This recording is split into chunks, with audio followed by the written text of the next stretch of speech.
শহরের কোলাহল ছেড়ে আমি যাত্রা শুরু করেছিলাম এমন এক জায়গার দিকে যেখানে সময় যেন কিছুটা ধীর চলে।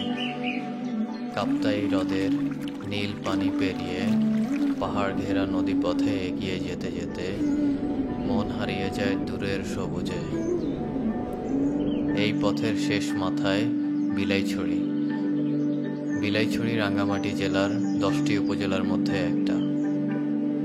এখানে নেই কোনো হর্নের শব্দ, আছে শুধু কাপ্তাই লেকের পানির কলধ্বনি আর বাতাসে ভেসে আসা পাখির ডাক।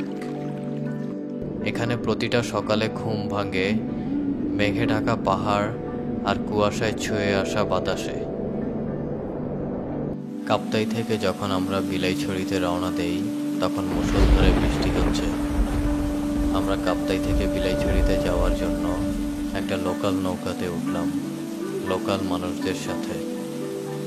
কাপ্তাই লেক ধরে নৌকা চলতে থাকলো বিলাইছড়ির দিকে, আর আমি নৌকার ভেতরে বসে লেকের মাঝে বৃষ্টি উপভোগ করতে থাকলাম আর লোকাল মানুষদের যাতায়াতের বাকি নৌকা দেখতে থাকলাম। কাপ্তাই লেক ধরে নৌকায় যেতে যেতে লেকের মাঝে অসংখ্য দ্বীপে মানুষের ঘর বাড়ি দেখলাম। বর্ষাকাল হওয়াতে লেকের পানি এখন অনেক বেশি। প্রায় 2.5 ঘন্টা পর নৌকা বিলাইছড়িতে এসে পৌঁছায়। আমার এবার বিলাইছড়ি আসার উদ্দেশ্য হচ্ছে ধূপপানি ঝর্ণায় যাওয়া, কিন্তু আজকে বিলাইছড়ি থেকে আগামীকাল আরেকটা লোকাল নৌকাতে করে উলুছড়ি হয়ে আমি ধূপপানি যাব। বিলাইছড়িতে নেমে এখানকার লোকাল এক হোটেলে আমরা উঠে ঘুরতে বের হই আশেপাশের এলাকা দেখার জন্য। বাংলাদেশ যে কত সুন্দর আর পাহাড়ের মানুষের জীবনযাপন কতটা শান্ত, এটা দেখতে হলে আপনাকে এখানে আসতে হবে। মানুষের সাদাসিধে জীবনযাপন আপনাকে অবশ্যই মুগ্ধ করবে এখানে। বিলাইছড়ি থেকে উলুছড়ির দিকে চলে গেছে রাইক্ষং খাল। বিলাইছড়ি থেকে নৌকা দিয়ে মানুষ এই রাইক্ষং খাল ধরে উলুছড়ি এবং ফারুয়ার দিকে যায়। উপর থেকে এই রাইক্ষং খালকে দেখতে অনেক বেশি সুন্দর লাগে।